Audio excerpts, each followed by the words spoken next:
ഏകദേശം 5000 വർഷങ്ങൾക്ക് മുമ്പാണ് ഈ കഥയ്ക്ക് ആധാരമായ സംഭവം നടക്കുന്നത്. അക്കാലത്ത് വടക്കുപടിഞ്ഞാറൻ അറേബ്യയിൽ മദീനയ്ക്കും സിറിയയ്ക്കുമിടയിൽ ജീവിച്ചിരുന്ന പ്രബലമായ ഒരു ഗോത്രമായിരുന്നു സമൂദ്. ശിലായുഗ കാലഘട്ടമായിരുന്നു അത്. ഓരോ കാലഘട്ടത്തിലെയും ജനത അന്നത്തെ ഏറ്റവും നല്ല സൗകര്യങ്ങളോട് കൂടെ തന്നെയാണ് ജീവിച്ചിരുന്നത് എന്നതിനുള്ള വ്യക്തമായ തെളിവാണ് സമൂദ് സമൂഹം. ടെക്നോളജിയുടെ യാതൊരു സഹായവുമില്ലാതെ നമ്മുടെ ചിന്തകൾക്കപ്പുറം അവർണ്ണനീയമായ വീടുകളായിരുന്നു അവർ നിർമ്മിച്ചിരുന്നത്. പാറകൾ കൊത്തിയുണ്ടാക്കിയ കൊട്ടാര സദൃശമായ വീടുകൾ അക്കാലത്ത് ഉണ്ടായിരുന്നു എന്നത് ആശ്ചര്യമായി തോന്നുന്നു. എന്നാൽ അവരുടെ ഈ സമൃദ്ധി ദൈവനിഷേധത്തിലേക്കാണ് അവരെ കൊണ്ടെത്തിച്ചത്. സമൂദ് ഗോത്രത്തിൽ ഭൂരിഭാഗവും വിഗ്രഹാരാധകരായിരുന്നു. ഈ സാഹചര്യത്തിലാണ് സമൂദ് ഗോത്രത്തിലേക്ക് ഒരു പ്രവാചകനെ നിശ്ചയിക്കാൻ അള്ളാഹു തീരുമാനിച്ചത്. സമൂദ് ഗോത്രത്തിൽ നിന്ന് തന്നെ ഏറ്റവും പരിശുദ്ധനും ശ്രേഷ്ഠനും ഏകദൈവ വിശ്വാസിയുമായ ഒരു വ്യക്തിയെ അള്ളാഹു തിരഞ്ഞെടുത്തു. പ്രവാചക ദൗത്യം നിർവഹിക്കാനായി അള്ളാഹു നിയോഗിച്ച ആ വ്യക്തിയുടെ പേര് സ്വാലിഹ് എന്നായിരുന്നു. അദ്ദേഹത്തിന്റെ പിതാവ് ഉബൈദ്. സ്വാലിഹ് ജനങ്ങളെ ഉത്ബോധിപ്പിച്ചു, എന്റെ സമുദായമേ, നിങ്ങൾ അള്ളാഹുവിനെ ആരാധിക്കുക, അവനല്ലാതെ നിങ്ങൾക്കൊരു ആരാധ്യനില്ല. തങ്ങളുടെ പിതാക്കൾ ആരാധിച്ചിരുന്ന വിഗ്രഹങ്ങളെ ആരാധിക്കുന്നതിൽ നിന്ന് സ്വാലിഹ് തന്റെ ജനതയെ തടഞ്ഞു. സമൂഹത്തെ അടിമുടി മാറ്റിപ്പണിയുന്ന വിപ്ലവാത്മകമായ ഒരു ആഹ്വാനമായിരുന്നു സ്വാലിഹിൻ്റേത്.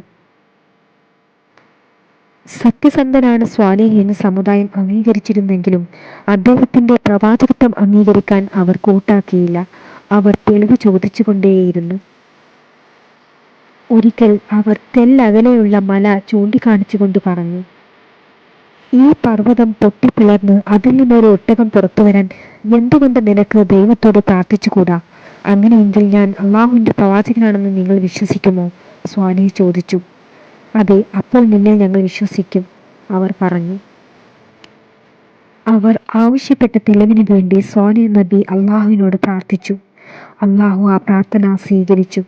അങ്ങനെ മലമ്പാറകൾക്കുള്ളിൽ നിന്ന് ദൈവത്തിന്റെ വചനത്താൽ ഒരു ഒട്ടകം പുറത്തു വന്നു. ജനങ്ങളുടെ ആവശ്യം സൃഷ്ടിരൂപം പ്രാപിച്ചത് കണ്ടപ്പോൾ അവർ ആശ്ചര്യപ്പെട്ടുപോയി. മുട്ടുകുത്തിപ്പോയ അവർ സ്വാലിഹ് പ്രവാചകനാണെന്ന് തലകുനിച്ച് സമ്മതിച്ചു. എന്നാൽ അപ്പോഴും അവരിൽ ചിലർ ഇതെല്ലാം മായാജാലമാണെന്ന് വിശ്വസിച്ചു. നബി ഒരു കാര്യം പ്രത്യേകം ജനങ്ങളെ ഓർമ്മിപ്പിച്ചു. നിങ്ങളിൽ ആരെങ്കിലും ഒട്ടകത്തെ ഉപദ്രവിച്ചാൽ ഉടൻ ശിക്ഷയ്ക്ക് വിധേയമാകുമെന്ന് അള്ളാഹു മുന്നറിയിപ്പ് നൽകിയിട്ടുണ്ട്. സമൂദുകാരുടെ നാട്ടിൽ പ്രത്യക്ഷപ്പെട്ടതിന്റെ 3-ാം നാൾ ഒട്ടകം ഒരു കുഞ്ഞിനെ പ്രസവിച്ചു. ആ ഒട്ടക കുഞ്ഞിനെയും ഒട്ടകത്തെയും ജനങ്ങൾ ഇഷ്ടപ്പെടാൻ തുടങ്ങി. ഒട്ടകത്തിന്റെ രുചികരമായ പാൽ കുടിച്ച് ജനം ദാഹവും വിശപ്പും അകറ്റി.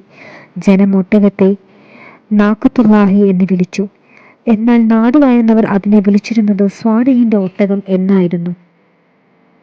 ജനങ്ങൾ ഒട്ടകത്തെ ഇഷ്ടപ്പെട്ടിരുന്നെങ്കിലും അവിടുത്തെ ഭരണാധികാരികൾക്ക് ഒട്ടകത്തെ വെറുപ്പായിരുന്നു.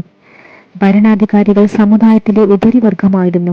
ഗർവിഷ്ഠരായ അവർ സത്യവിശ്വാസികളായ പാവങ്ങളോട് ചോദിച്ചു, സ്വാലിഹ് ദൈവനിയുക്തനാണെന്ന് നിങ്ങൾ വിശ്വസിക്കുന്നുണ്ടോ? അദ്ദേഹത്തിന്റെ ദൗത്യത്തിൽ വിശ്വസിച്ചവരാകുന്നു ഞങ്ങൾ, അവർ പറഞ്ഞു. ഭരണാധികാരികളായ ആട്ടിവർഗം പറഞ്ഞു, നിങ്ങൾ വിശ്വസിച്ചതിൽ ഞങ്ങൾ അവിശ്വസിച്ചിരിക്കുന്നു. ഗോത്രത്തലവൻ നിഷേധികളായ സമൂദ് നേതാക്കളെയെല്ലാം തന്റെ കൊട്ടാരത്തിലേക്ക് വിളിച്ച് യോഗം ചേർന്നു. അവിടെ കൂടിയവരെല്ലാം സ്വാലിഹിലോ ഒട്ടകത്തിലോ വിശ്വസിക്കാത്തവരായിരുന്നു. ഭരണകൂടത്തെ അട്ടിമറിക്കാൻ ഗൂഢാലോചന നടത്തുന്നവർ എന്ന നിലയിലാണ് സ്വാലിഹിനെയും ഒട്ടകത്തെയും അവർ കണ്ടത്. ഗോത്രത്തലവൻ പറഞ്ഞു, സ്വൈരവിഹാരം നടത്തുന്ന ഒരു ഒട്ടകം മൂലം സമൂഹത്തിന്റെ മേലുള്ള നമ്മുടെ അധികാരം അയഞ്ഞു തുടങ്ങിയിരിക്കുന്നു. അതുകൊണ്ട് തന്നെ എങ്ങനെയെങ്കിലും ആ ഒട്ടകത്തെ കശാപ്പ് ചെയ്യണം. ഒട്ടകത്തെ കൊല്ലാനോ ഉപദ്രവിക്കാനോ തുനിയുന്നവരെ 3 ദിവസത്തിനുള്ളിൽ ദൈവം ശിക്ഷിക്കുമെന്ന സ്വാലിഹിന്റെ താക്കീത് ചിലർ സദസ്സിനെ ഓർമ്മിപ്പിച്ചു. എന്നാൽ അന്ധകാരത്തിലാണ്ട ദൈവനിഷേധികളായ അവർ അതൊന്നും ചെവികൊണ്ടില്ല. നഗരത്തിലെ 9 ഭീകര കുറ്റവാളികളുമായി ഗോത്രത്തലവന്മാർ ധാരണയിലെത്തി.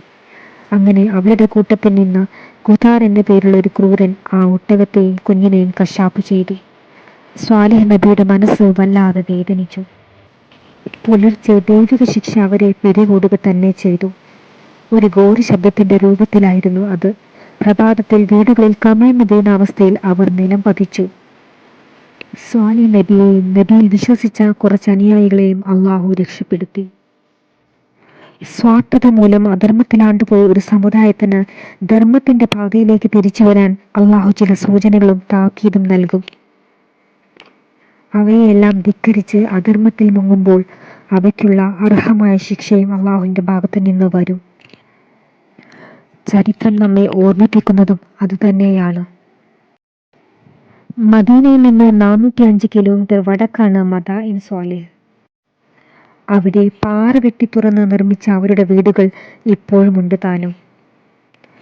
നബി സല്ലല്ലാഹു അലൈഹി വസല്ലമ തബൂക്കിലേക്ക് സ്വഹാബികളുമായി യാത്ര ചെയ്യുമ്പോൾ ഈ പ്രദേശത്ത് കൂടി കടന്നുപോയി. അള്ളാഹുവിന്റെ ശിക്ഷ ബാധിച്ച സ്ഥലമാണിതെന്നും അതിന്റെ ചരിത്രവും നബി സ്വഹാബാക്കൾക്ക് പറഞ്ഞുകൊടുത്തു.